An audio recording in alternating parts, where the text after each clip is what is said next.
Good evening, ladies and gentlemen. Thanks for joining us here today. We are here live at the Homestead-Miami Speedway. We just got done with another long day of on-track activity completed with the NASCAR Xfinity Series. I'm Dalton Hopkins with Frontstretch.com. I'm flanked to my left by the one and only Stephen Stumpf. And we have a lot to talk about, especially over what happened in the last 24 hours. But before we go into what happened today in the Xfinity Series, let's talk about what happened last night. Kyle Larson gets a win. Another one for Kyle Larson, but he wasn't exactly the story of the night, was he, Steven? No, he was not. Corey Heim won the pole. He led the most laps. He swept both stages. He led over half the race. It looked like he was going to win in the closing laps, and suddenly his truck sputters. He starts having mechanical issues. It doesn't pick up.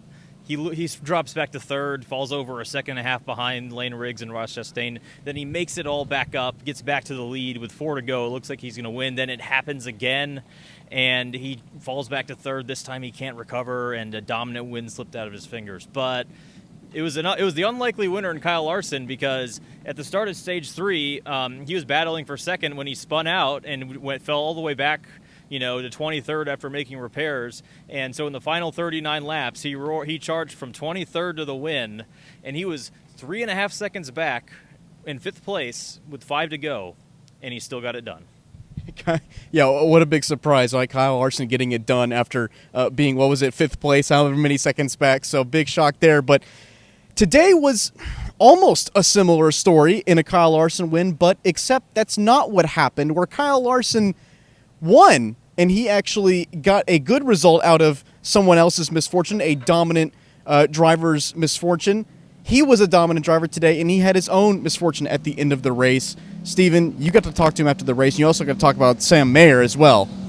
Yes, so before we talk about that final restart, we have to go in just how dominant Larson was. In a 97-lap run, he had lapped everyone but the top 5. He was over 16 seconds in front of Mayer when the caution came out with 8 to go for Taylor Gray. And as we've become accustomed to a lot nowadays, we had another overtime restart. And Mayer just said he just mistimed it. He got right into the back of Larson. He went way earlier than Larson did. And, as you saw on the restart, Larson just got knocked sideways, lost all of his momentum, and that's all that Austin Hill and Justin Allgaier needed to set sail and battle for the win, with Allgaier taking it.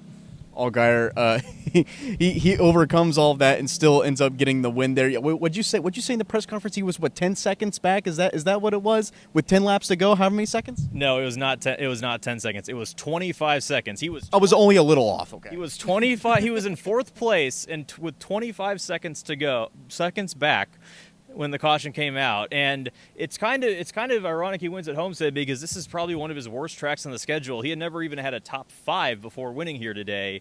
And it's kind of, if you think back to Phoenix, where he was just like Larson and he dominated the whole day only to lose it on that last restart, he lost one there, but he made one back up. You got your own sidebar published about Kyle Larson not and being able to secure the victory. That's live right now on Frontstretch.com. And, of course, Kyle Larson not going to be able to complete the weekend sweep. And Kyle Busch is probably a little bit happy about that. We both talked to him about that earlier today. You can check out those videos also on Frontstretch.com on our YouTube page. But we also have another story going on tomorrow. First off, today, Alex Bowman gets the pole, and Josh Berry going to be starting alongside, so two last name drivers with the last name that starts with the letter B. Okay, so we might that's off to a great start for the B drivers. But tomorrow, the Cup Series race here at Homestead, it's going to be a good one, I think, because it's Homestead-Miami Speedway. I think this is one of the most popular tracks on the circuit right now. Steven, who's your pick? I'm going to go with the guy that won last night and would have won tonight if not for that caution. That's Kyle Larson. He didn't qualify the best. I believe he qualified 14th, but if you looked at him in practice, he was bad fast. Third fastest lap. Bubba Wallace had the fastest, but Larson also had the fastest 25 and 30 lap averages. And those are the important ones in making up ground here, especially in a track where you can easily pass and have those long runs. But as we all know, it seems like it's not a matter of who's going to win, but it's going to be a matter of, does it go long to the finish, or will you get another restart to end it? See, you're going based off statistics, and that's your thing, yeah. And I love that. But I'm going to go off the Bs, okay? And I'm still going to pick with a B driver. I know there's actually quite a few guys that were in practice that were fast today, but as much as I'd like to pick Josh Berry, I'm still not sure how much I believe in that.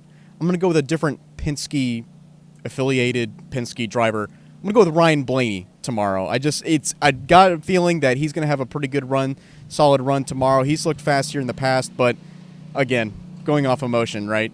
So I don't know. I have a feeling that Larson's probably going to be really strong anyway, too. So I'm Dalton Hopkins. This is Steven Stumpf. We're going to sign off here. That's it for today here on Saturday night at Homestead-Miami Speedway. Make sure to stay tuned tomorrow and stay updated. Follow our social page at frontstretch.com at Steven underscore Stumpf. That is correct. On Steven underscore Stumpf on Twitter. You can follow me at Pitlane CPT. And make sure to stay tuned. We're going to have a lot more coverage for you tomorrow at the Cup race here at Homestead, Miami.